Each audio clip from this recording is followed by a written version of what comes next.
Hello and welcome to today's Page Patron webinar featuring Tunnl on leveraging AI to build and measure corporate reputation. Organizations today face a complex landscape with increased regulations, politicized consumers, and growing demands from investors and employees. And the billions wasted on ineffective ads emphasize the need for innovative reputation management solutions. This event is part of our Page Patron series designed to showcase cutting-edge solutions that can help you achieve your communication goals. Tunnl has sponsored this event to share their expertise in AI-powered audience intelligence, and we're excited to hear from Sara Fagen, co-founder and CEO, and Brent Seaborn, co-founder and chief data science officer of Tunnl. They'll discuss how their platform is transforming the way organizations navigate reputation challenges and make data-driven decisions. And without further ado, let's welcome Brent to kick off today's call. Well, thank you, Mia. I appreciate you guys taking time to do this. I know how busy people are. I am the co-founder and the current chief data science officer at Tunnl. I've been working in this space for about 20 years, and we've been helping clients and platform users understand data, modernize some of their targeting practices, and try to get more intelligence and efficiency out of what we're all doing. I came out of an old political background about 2 decades ago, and we've really been working at how do we take public opinion research and targeting and insights and get them into one platform. Sara and I have been working on that for about 20 years together in different functions. About 5 years ago, 4 or 5 years ago, we co-founded Tunnl. Um, I've done a lot of testing of these products over time. We've developed a lot. We started doing some early machine learning back in the early 2000s. It was a lot harder to describe to people back then. People are much more aware of machine learning, much more comfortable with the concept of machine learning. And it's not always chat GPT kind of learning that we're doing. We have some machine learning that we've been working on and calibrating and refining over the years, which helps us take public opinion data and then put it onto files of consumers for better insights and targeting. Hi, I'm Sara. I'm the CEO and also Brent's co-founder in this venture. My background is in technology. Over the last 20 years, I've worked in or founded several technology startups, including Resonate Insights and a company called Deeproot that works in the political space. I was a partner at DDC Public Affairs for many years, helping build large-scale coalition and public affairs efforts, largely here in the Washington and state capital arenas. And my background, like Brent's, also comes out of campaign politics. And I worked in the Bush White House as the political director. As we think about just a few slides to talk through some of our framing as entrepreneurs, why we've created Tunnl and what we're hoping to accomplish with it and how we work with clients. As Mia had mentioned at the top, we sort of a few years ago looked at the landscape and said it all of a sudden feels like everything is political. It used to just be the campaigns that were political, and now you consider regulations across the board seem to be on the increase. Some of you, many companies, are dealing with activist investors, employees who are demanding companies take more robust positions on issues that may or may not have anything to do with the product suite itself. And then, of course, consumers who are also looking for brands to be voices. And you marry that, as the job of a chief communicator or someone working in the communication space with all of these fragmenting media sources and trying to put that all together in a way that is helps advance your mission is just increasingly complex. And now you're asked to measure ROI on top of it. And you've got these sort of fractured in platform solutions, which can help you with brand lift. And, you may have one audience company, you may be building audiences in platform, you have a pollster, they're trying to measure your audience. They may not be measuring the same audience you're advertising to. And these are the sort of the challenges that we hear our friends talk about. And it's one of the main reasons, and one of the main reasons we started the company and what we're trying to solve for, is to put really an end-to-end measurement solution around a customer's core audience. We really look at 4 pillars when we think about this. So the first is the audience. And most of the audiences that we build, Brent's going to do a bit of a deeper dive into this, are on the modeled side. And we are big believers in survey data as an important component tied to consumer data, voter data, other deterministic data sets. But a survey data set allows you to get a much richer set of insights around an audience's or consumers' views. We also do a lot in the influence space, given the importance of trying to find those key individuals, whether they be at a policy level or a local grassroots level. But starting with the audience and having that ability to identify exactly who it is you're trying to reach and to be very confident in that is really a core pillar. We then look at insights and trying to get a better sense not only of who these individuals are, which can inform our creative and other things, but also their media consumption habits, which is increasingly important in a fragmented world, which is how do we avoid wasting ad spend?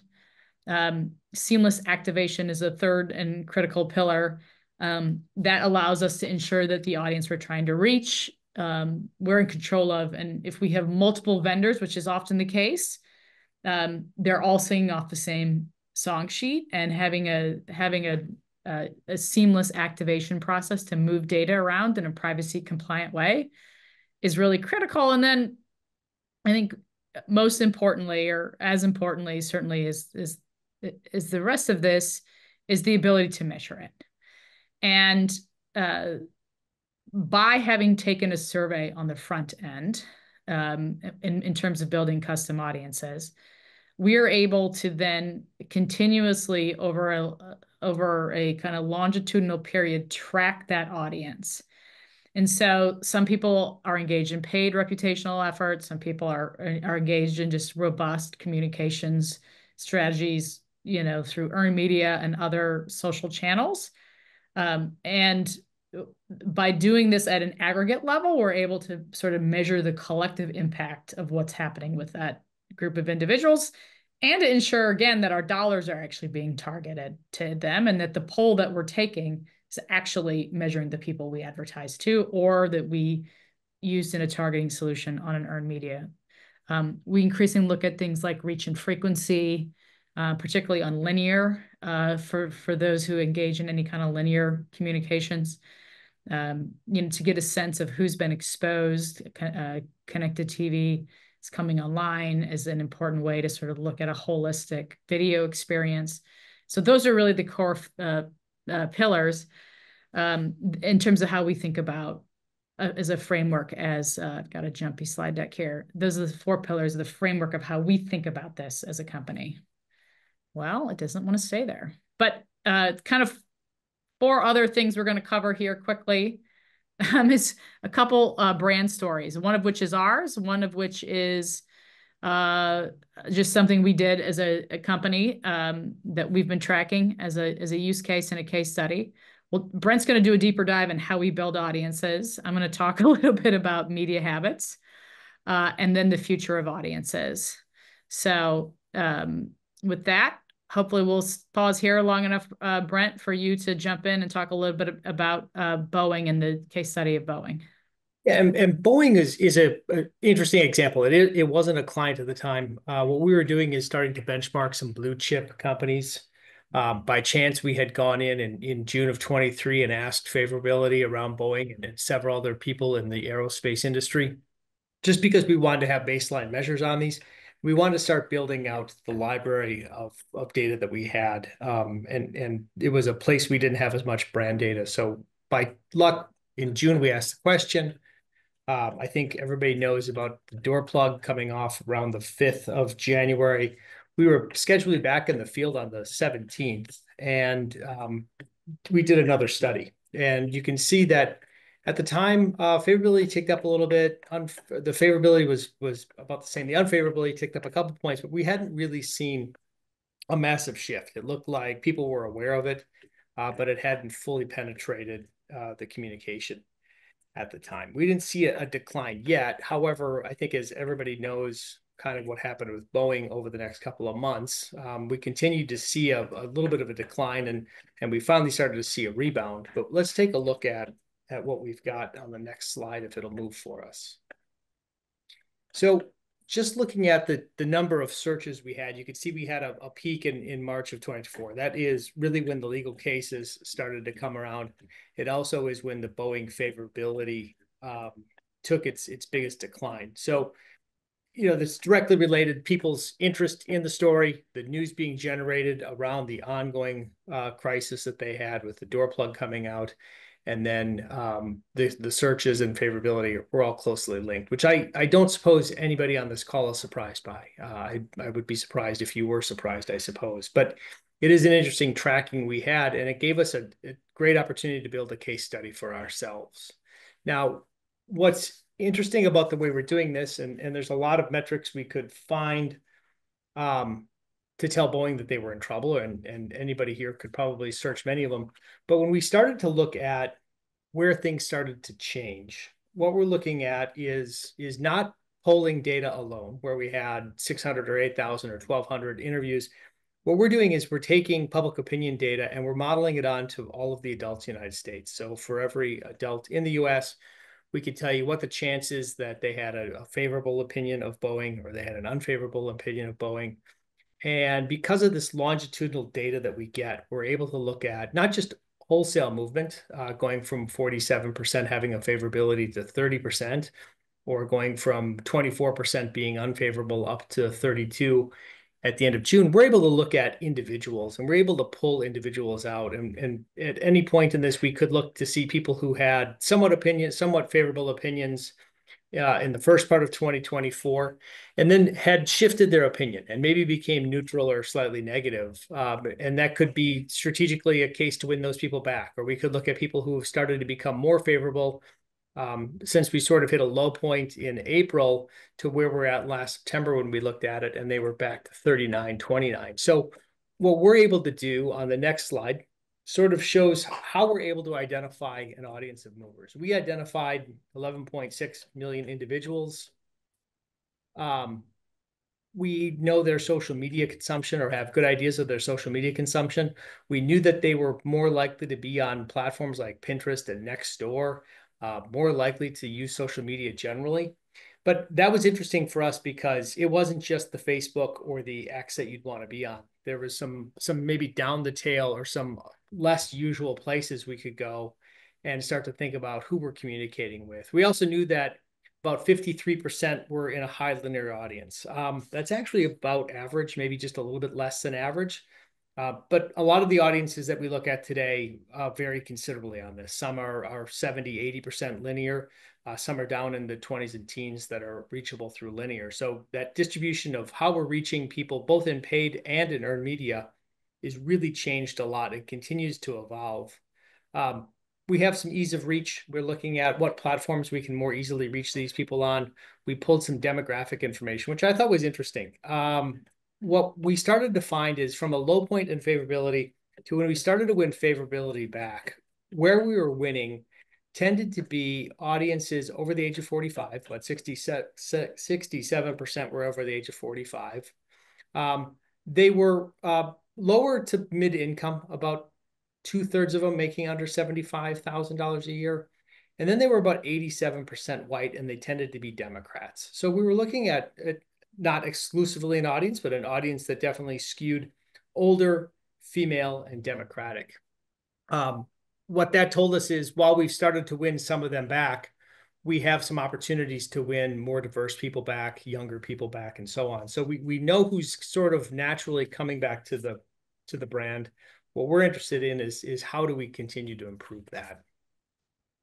Yeah, and I think just to jump in here, Boeing is not our client. This is just our data that we did for our own purposes. We happen to have been in the field right before the news really became dominant around the brand.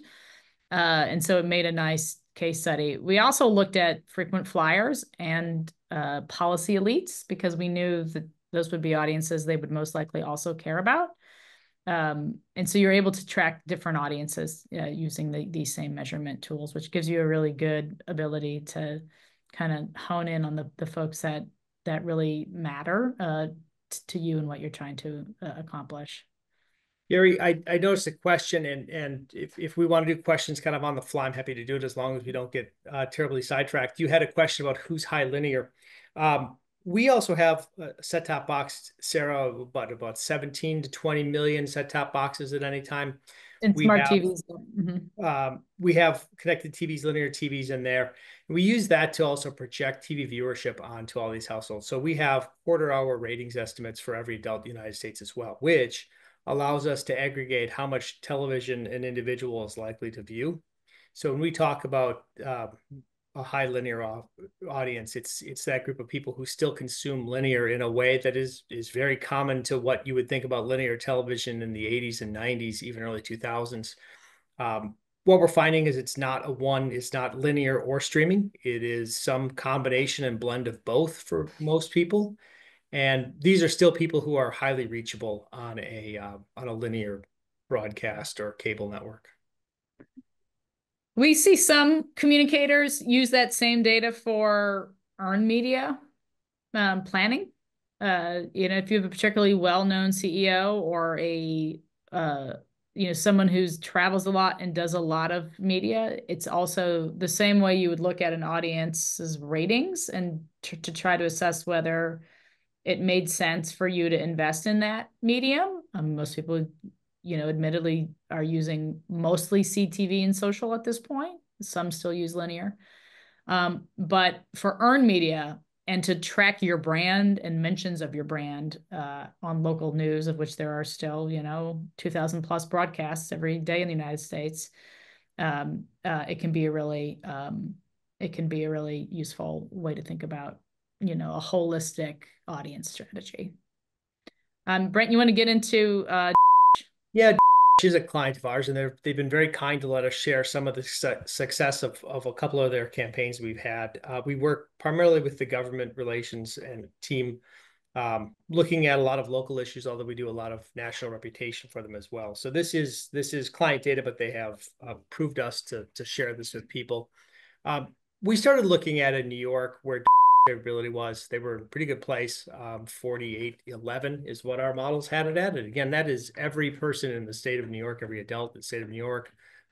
We aggregate all of their opinions and then come up with this score. So while it reads a lot like polling, and we intended to read a lot like polling, it's a much deeper, more robust aggregation of all of the adults in the state than just simple polling. What we can look at here is the audience of people that we're communicating with. This is good. We're looking at the people who have moved here for. I don't think anybody is unaware under a range of issues, regulatory issues around worker classification and a whole host of other safety and regulatory issues that they're facing. One of the key KPIs for them is just favorability. They just want people, potentially their customers, to have a favorable view of them. We did some other KPIs for them as well that are specific to issues that they had to face. But this is what we started with as a core metric, was just keeping their favorability in a positive kind of manner. As we look at who we've moved or who the people we could move in were, I think that's the next slide. We identified about 2.8 million New York voters. We focused on voters. That was the people most important to them. So we excluded many of the adults that we didn't see as being registered to vote. 81% of this audience lives in a streaming audience. So we saw 53% of people before that we could reach easily on a broadcast. Here, it becomes much more difficult to reach these people just on linear. 42% of these people are in high linear audiences. So still reachable on linear, but you really have to be on streaming. I don't think it's probably a surprise for the people that were able to move opinion about who are aware of. It's not a surprise that they also stream pretty regularly. Interesting again, the people that we could move. And when we're looking at some of these studies, we're either looking at longitudinal movement, where we've seen movement from one study to the next, or sometimes we can even do pre-post measures where we test messaging at the midpoint and use that as an indication of who is movable and what messages move them. But what we were seeing here is some of the platforms that certainly are targeted to people younger than me, TikTok, Snapchat, Twitch, were good places to go find the people who are most movable for us. When we looked at how we can reach these people, streaming obviously was really important, as we saw just in the TV reach. We saw that this was a younger, more diverse population that was movable.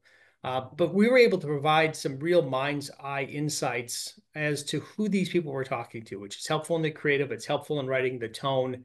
It's helpful in thinking of who you're communicating with. Aside from us being able to directly communicate with this 2.8 million New Yorkers that we thought were most important to communicate with on this topic. What we saw end up happening is we ended up moving some of these KPIs over the course of the campaign. Next slide, I think, has, if we can move forward to the next, you can see that at a midpoint of the campaign, we had moved a little bit. We continued to push up and got to a 10-point favorable over the course of the year-long campaign that we ran. What's interesting and not on the slide is some of the other KPIs moved along with this. We were looking at favorability. We were mostly focused on government regulatory affairs, but we started to see as some of the commercial KPIs started to move as well. And what it was telling us is Sara talked about, everything's political now. We were talking about a lot of worker classification. We were talking about a lot of worker equity issues in these campaigns, trying to let people know about all that does and wants to be able to do for its workers and the advantages of being a for them.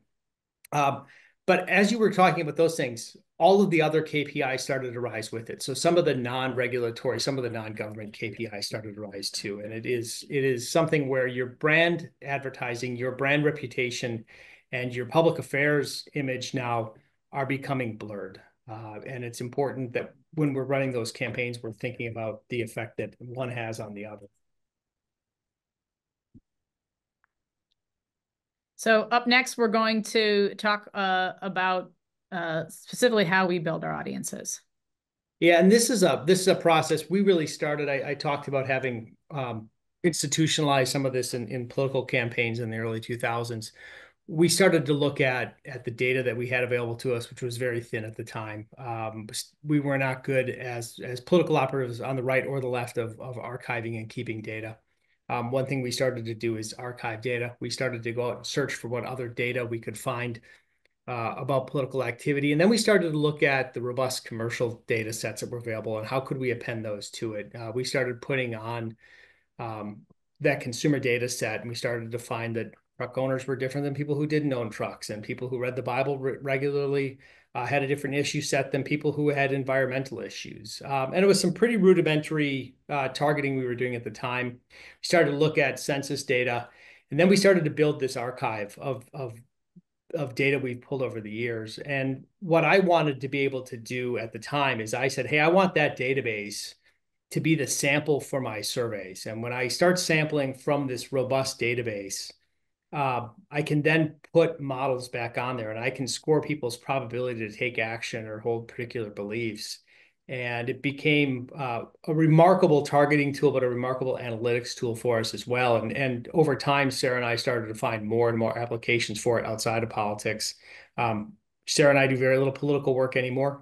Both of us stay engaged and like to observe, but I think most of our time is spent trying to figure out how can we take some of these statistical techniques we have and some of the other campaign techniques we have and apply them to brand and reputational issues for people like you. What we do is we ask a survey question, and while your pollster is going to tell you, analyze the data on the left and tell you what percent was very favorable and somewhat favorable, what I want to do is I want to build models where I can predict how likely every person is in a geography to say that they had a favorable view of Boeing. Having that individual 0 to 1 probability on every individual in a database gives us a really remarkable, robust targeting tool that we can use a lot of ways. So we'll frequently model several versions of the same question to come up with as much analytical information as we have. and then use this to come up with sometimes very sophisticated target variables that we want to look at, where we're using multiple KPIs and aggregating them into one kind of super measure that we can look at and make sure that we're kind of holding and accounting for a number of different behaviors or attitudes we're looking for people to take. What does this look like? I mean, this is a massive database. If you think there's 300 and some odd million adults in the United States, we have right now more than 10,000 fields of modeled data over the past several years, just nationally. That's not including more robust files we have in many states. But if you think of that, every person in there could be a row. Every project we've ever done could be a column. That's a massive database. So if we were to pull a random individual out, we find that he has a 66% chance of having a favorability toward Boeing. We could find some 92% chance that he is a frequent traveler. We have a whole bunch of demographic information about him from commercial databases as well. So we know a lot about his socioeconomic status and generational configuration of the home he lives in. We also know that he is a credit card traveler. And we also know that he is moderately concerned about carbon emissions. He's much more likely to have a favorable opinion of Boeing. But we have 10,000 predictions about this one man, plus a range of census and demographic information from those commercial databases. So we're going to look at media now, and then we will talk a little bit about the future of audiences and AI and some of the things we're all hearing about. And I know there have been at least one question so far. If others have questions as we go, please feel free to put them in the chat, and we'll answer them on the go, and certainly we'll have a chance for a discussion after this. So when we think about media, I'm going to go back because this thing just keeps moving on me. I apologize. When we think about, you know, how to apply this in a modern media strategy, you know, we want to look at kind of breaking down the disparate pieces of how to measure this. And so, you know, it's often common that people do a bunch of survey research. They'll figure out, just as example's sake, you know, our target audience is women between 35 and 60. You know, your media team, you know, may go out and look at how to find those individuals by using in-platform solutions. Multiple platforms are going to end up defining and figuring out how to model this in multiple different ways. Potentially introducing waste into your spend. And then when you go back to try to measure the efficacy of it, you're either trying to piece together multiple studies within multiple platforms, or you have that same pollster go back and do a post test and kind of hope that it was all right. And so, you know, by marrying media consumption data and by taking the measurements up front and throughout the survey, we're able to figure out exactly who is consuming what channels, whether that be connected TV platforms, whether that be social platforms, or any number of other ways that people. And so what we're really trying to do here is to look at what audience is on in what channels and to craft a strategy there.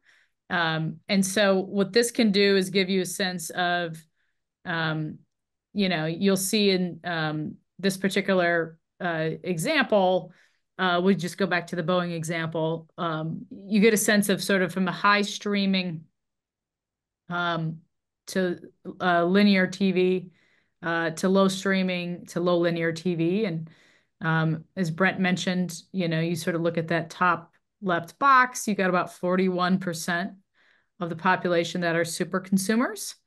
And then in that bottom right-hand box, you got 11% of people that are just really difficult to reach on any kind of platform. So we got to think of other non-traditional ways to reach them. This gives us an opportunity to really, what we want to do is come up with an audience first approach, as opposed to a platform first approach. And so that we let the audience dictate where we're spending our dollars. And of course, there's programmatic ways to get across a lot of these. It's a little bit small for those of you, but these are basically social channels up here, and you can get a real sense of kind of where my cursor is like, this particular example audience is indexing high on Facebook and other social media channels as well. I think the next slide is zoomed in a little bit on it. Yeah, there you go. Thanks.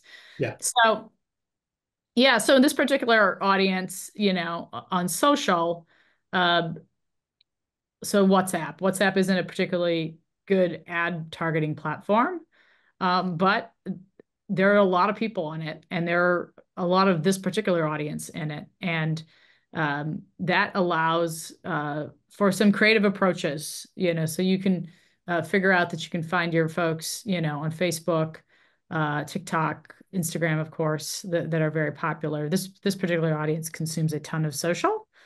And so it's a great place for this brand to be.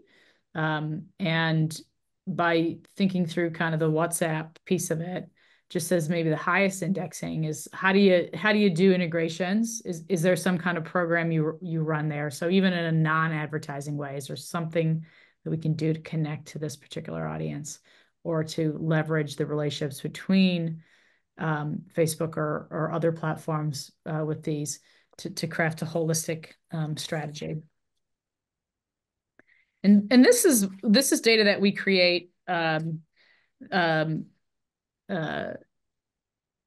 through our own survey process as well. So we do have some observed data, but we also take a massive number of surveys across all media platforms in our own technology suite to leverage this and to kind of figure out the intensity of any given audience on any given social platform, CTV platform, and the like. And so it shows you that on average, this group of people is roughly, depending on the platform, 20, 25, 30% more likely than the population as a whole to be spending time here. So it's a great place to be. All right, let's jump in and talk a little bit about the future of audiences, and I'm going to kick some of this to Brent in a minute. But if you sort of think through, one of the big challenges that many of us face is that you were in many ways just dealing with data paralysis. So we're sitting on so much data, and trying to make use of it can be a big challenge. And the more we do, the more we collect. And so how do you build something where all of the data is connected in one ecosystem that allows you to make the decisions you need to move the brand forward on a daily basis? And kind of ultimately, what we think is happening here with increased layers of audience targeting, but also audience targeting is the future of these in a connected platform will allow us to remove the friction between teams, which is one of the things we spend a lot of our time thinking about, which is if you bring it all together, you can learn who came into contact with my brand, how did they come into contact with my brand, and did their perceptions change? I think I think we're pretty good today being able to tell you who came into contact and did their perceptions change.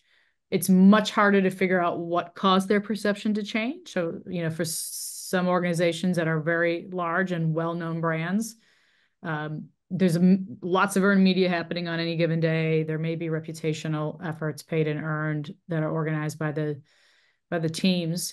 We're not very far away from being able to collect all that earned media data, all that social media data, all that paid data, and attach it to an individual in a privacy compliant way through Snowflake and other means, and to be able to make a prediction as to what is moving the individual. And that's really exciting. And that is certainly, I think, the future of all of this.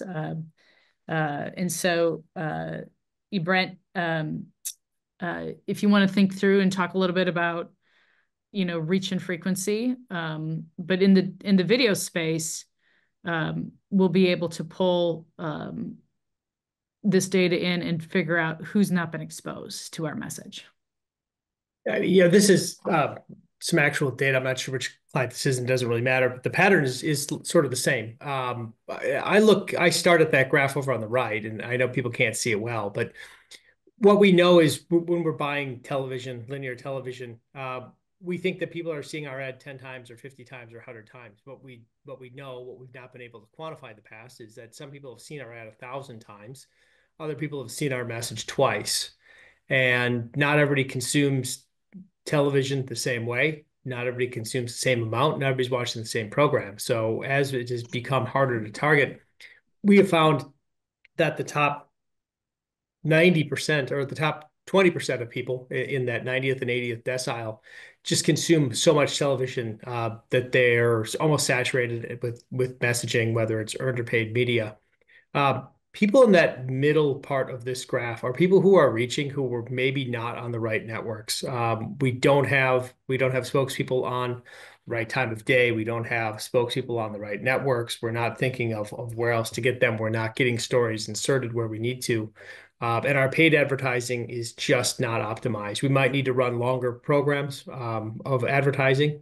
And then the people at the very bottom of this, generally what we find is those are people who are almost impossible to reach. And we take to them clients who are engaged in a linear television program.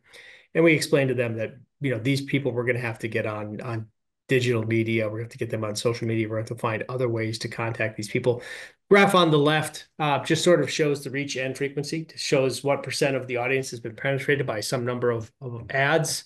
And tells us how many ads we're getting. It helps us see when our message has plateaued in terms of additional reach. Now, I'm not measuring the efficacy of the message. All we're doing is reporting how many times the message has been seen. But this is one of the newer tools we have. We'll be adding CTV to it as we're able to here shortly. But this took us a long time to develop, and the computational power required to do this is pretty massive when you think of the number of quarter hours times the number of networks.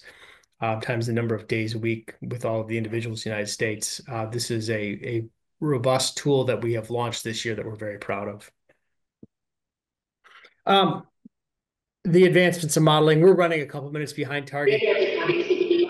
I could spend 45 minutes talking about this. We used to do some pretty simple stuff where we said, hey, if this household's married and if this person is a female and if they're under the age of 45, and they purchase these types of magazines, they're likely to be X. And we did the same like that over and over. And a lot of tree-based modeling. We did some regression-based modeling. We started experimenting a decade ago with vectorizing databases. We started experimenting a decade ago with using neural nets. At the time, to be honest, it was just too slow and costly to do that. Where we're at today, I don't think anybody's surprised that our computing power and storage has grown exponentially. It's also created sometimes cripplingly large databases. So we're doing more vectorizing of databases. What you're looking at on the right is something that looks a little bit like a neural net. Neural nets, if anybody's never studied them, try to learn like humans actually learn. And it learns one step and then looks to see what I have learned on my first step. What will that inform me about my second step? It does this in numerous times. The scary part, I kind of air quote scary, but the scary part about black box modeling, like neural nets, is that nobody really exactly knows what the algorithm is that the computer has learned to learn what it has learned. I guess that could be scary if it has access to all of the data and everything.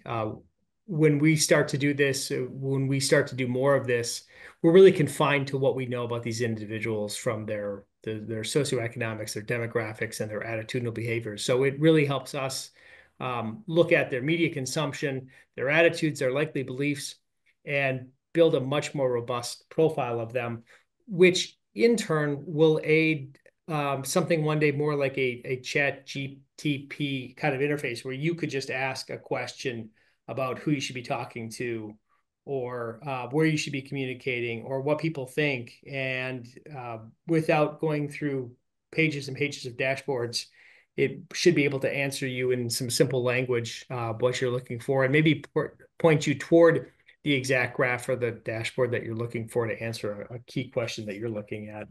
I know, Sarah, you've put a lot of time into looking at the APIs here and some of the backend data. We've started experimenting with scraping wiki articles and putting those into a numeric form to be used here. So there's a lot of growth and development happening in this space. Yeah, in the audience space, what we're going to see is, groups like us and others who do this type of work, have built their own data sets and married it with consumer data and, have come up with sophisticated models. We happen to be big fans of utilizing a research methodology, but the ability to include public data, like Wikipedia and other data sets, we're seeing pretty significant lift in that. And then to layer on a generative AI on top of all of that data to be able to ask these questions, spit out a creative brief for this audience that I can share with my agency. We see that as the future of this. It'll take some time to get there, but the computational power certainly is there, and it's a function of years, not decades, and it's exciting. So, with that, I know we've talked a lot. We have a few minutes, and we could certainly have a chance for discussion and answer some questions. Hey, Brent, it's Gary Sheffer. I wanted to ask you about the data that has the predictability of how someone would react favorably or unfavorably, let's say, to Boeing in a certain region. So how is that data useful? Let's say Boeing, excuse me, Boeing was a client. Is it to tell them whether they're underperforming or overperforming with these people, and is it predictive about future sort of change in view? I'm curious about that model, which is interesting to get it down to, 11 million people who are movers about Boeing. But what does it help the client do?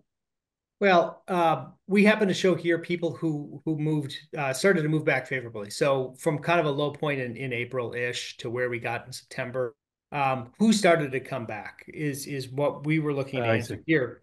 Now, if we're working with you kind of consultatively and you're working for Boeing and you start to say, I need to know the people that like me in June and where I've really lost the support. So we could look at the other side. We could look at from June to April, who did I lose the most support amongst? And then we could decide within there, what I really care about is a handful of geographies. I care about Chicago. I care about Washington. I care about the DC area. Yeah. And then what we could even do is with some of the other audiences that we've created, we've looked at people who are policy attentives, people who are engaged in community policy. So now you could overlay that.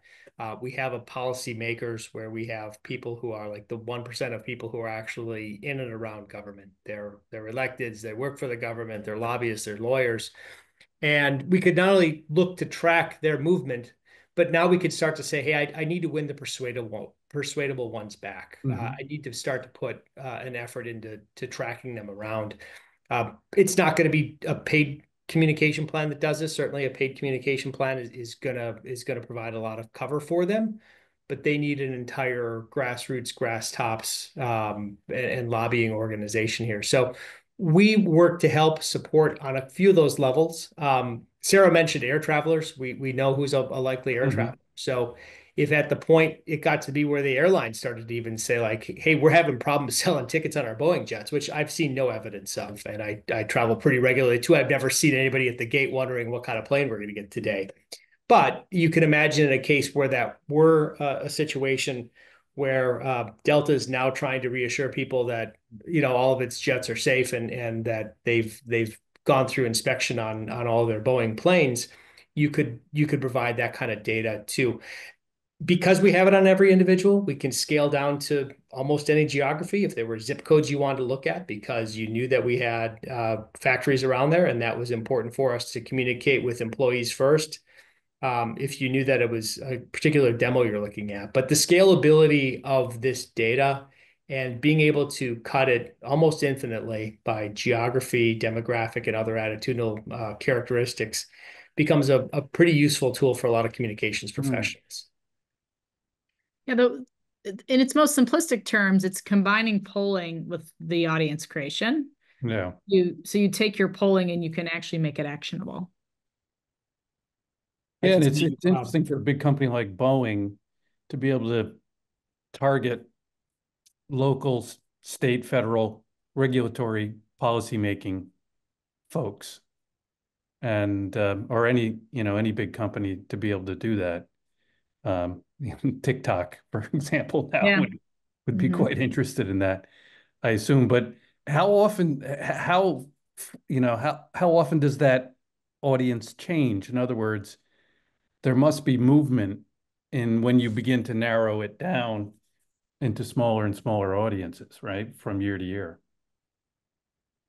There's movement on all of these things. These platforms are constantly changing. I can tell you, having teenagers, I can tell you what was cool to use 6 months ago that kids don't use as much as they do now. Now, I know Boeing's not targeting teenagers with its public affairs campaigns, but it's certainly the way people are engaging in social media evolves. We see that in our quarterly studies when we ask about people's usage and interest in the platforms. And obviously, opinions around Boeing are changing. So we see things changing on multiple dynamics, which it frankly makes it a challenge as you start to plan, because 6 months ago you told me this person was on Facebook. Now you're telling me they're not, and I'm telling you, like, yeah, they're not using Facebook the same way they did 6 months ago, and it is a crazy, fragmented, really fast-paced world that we're living in. That, like, we're trying to provide as many tools as we can to do the best we can to keep up, and every organization moves at its own pace. Thank you. Hi, this is Dosha. Quick question in terms of stakeholder engagement and thinking about investors as a stakeholder. Are you seeing your client groups leverage this sort of data? Yeah, we do quite a bit. We've built out a bunch of elite audiences, including financial elites, for investor communications. And there's a way to utilize kind of mass survey research to sort of figure out who's an institutional, who's a retail investor, who's a passive investor. And then there's another way utilizing, kind of public directory data where you basically make a determination as to who is leading a fund, who has who's a VP, managing director above in a series of organizations in the financial space. So that's the way we think about it, and it's not dissimilar to how we would build a policy elite audience as well. But we do quite a bit of work in that space. Yeah, I was just thinking about things like activist investors, for instance, and how might this give either an early warning sign or what the potential impact of a campaign there might look like. It's funny you mentioned that, and Sam and I, who helped us a lot on this deck, and I want to, Jonathan and Sam, who are both on from our company, but they've been incredibly helpful. But we've been looking at a lot of the ESG and DEI information out there, and looking at the evolution and changes there, and it's such a difficult such a difficult environment to navigate. What I have found is you've got like 25% of people who demand progressive action, and then you've got 20 or 25% of people who there's a counter movement amongst, and navigating that is very difficult. Every brand sort of has its own combination. Some are obvious. REI's customer is going to look different than Ford's, but every corporation is out there with its own blend. And even Ford wants to put a positive message forward, but we can help them then target, who are the DEI and the ESG consumers who we need to be targeting with your message, and minimize exposure to people who are kind of counter activists on that message. And when you start talking about investors and you start talking about a lot of what's happening in and around Wall Street, we're starting to see a lot of investors demand action on this, and we're starting to see a lot of blue collar consumers and Midwestern consumers with a little bit of a backlash. And we've done a bunch of work in the past year to help navigate that and continue to build other audiences in our sort of standard profile around people's attitudes on specific issues, but generally where they fall in that spectrum. And then there's the 50% of Americans who just say it doesn't matter to me. But it seems like they're the minority, but it's just so much louder on either side. Yeah, I think too, there's just, we've also experimented with, just ingesting stakeholder groups and matching it in and being able, being able to kind of predict, who would likely, be open to a message from the activist, kind of based on all their political scores in the past. And so there's a number of ways that can be narrowed down, and made to be something kind of more effective as you're trying to think through, communication strategies. Hi, Lucas here. So do you also have insights on countries from the European Union? We do not. Go ahead, Brent. No, you're going to say the same thing I am. We've done work in Europe or in England. We've done work in Australia in the past. Like it's doable. It's not in a neat package like we have it here in the United States, but there are some things that are doable. Obviously, some of their privacy regulations are more robust.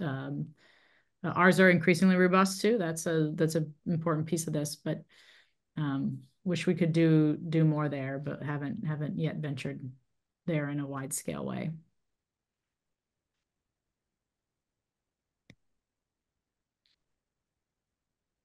We are closing in on the end of the hour. Oh, I see Deborah just dropped a question in the chat, actually. If we could address that. Yeah, hi. Or Deborah, yeah, if you want to come up mute. Yeah, thanks. Have you worked with any clients on predicting how an intervention could impact an audience before they actually do it? Sort of like message testing, but okay, if we put this program in place, can we predict how they might react to it before spending millions of dollars on it? Yeah, and here's what we can do is we would safely say this is a good program to others. We all know that there's a lot of noise around these things, and we're gonna try to come up with a campaign. There's a lot of, in most cases, earned media for and against us that we have no control over that are happening externally to our campaign. We also know that, even an instrument like we're doing, we can say that it's moving people positively. I wouldn't stake lives on, I could predict how many points it's going to move, but I can tell you it's moving significantly positively. We've done this a few times with large scale studies where typically what we do is we sort of have kind of an omnibus message where you think of it. We put a couple of questions on from a few different agencies or brands. What we've done for these kind of clients is get the few KPIs, do exactly what you described in your example, is go ahead and walk through what this program might look like, talk to these people about the actions it would take, some of the outcomes, not just the messages, and then look at the back end of this all. This is a pretty sophisticated, pretty labor intense process. I've done it in the past. We like doing these kind of projects. We don't do them all the time. And it tends to require a good level of client engagement. But yes, that idea of being able to go and kind of run a mock campaign in an instrument to people and see, is it going to work? But not just is it going to work, what messages are working best and with whom? And it's beyond just A/B testing. A/B testing assumes A works and B doesn't. What I will tell you is a lot of times A works with 40% of the audience, B works with 30% of the audience, and we want to be able to do both. I want to communicate my B message to people who care about B message and my A message to people about the A message. And the other 30% of people I don't want to spend money on. And we have done some of these really robust, even brand image studies, and they tend to be big, long projects. But frankly, for me as a data scientist type person, it's kind of stuff I really like. Yeah, thank you. That's fascinating. I think one of the things that came up at the page meeting was this term from the head of Microsoft, which was prismatic messaging. Mm-hmm. And I don't know if you heard that, but that sounds like what you're doing and how you're thinking about it fits in with that prismatic messaging. Yeah, I think so. It's a term I've started to hear a few times now, but yes, it is, and it is. It's not just who to contact; it's where to contact them. It's what to say to them. There is so much that we have to learn about people and how we communicate, and not just the paid, but even on the earned media side and what we're doing all over in terms of brand activation and interaction is really important. And trying to get a handle on that is something we're just starting to unlock with the data and processing power that's becoming available. Thank you. Thank you so much to Sara and Brent for sharing Tunnl's capabilities with us today. Have a great day, everyone. Thank you all.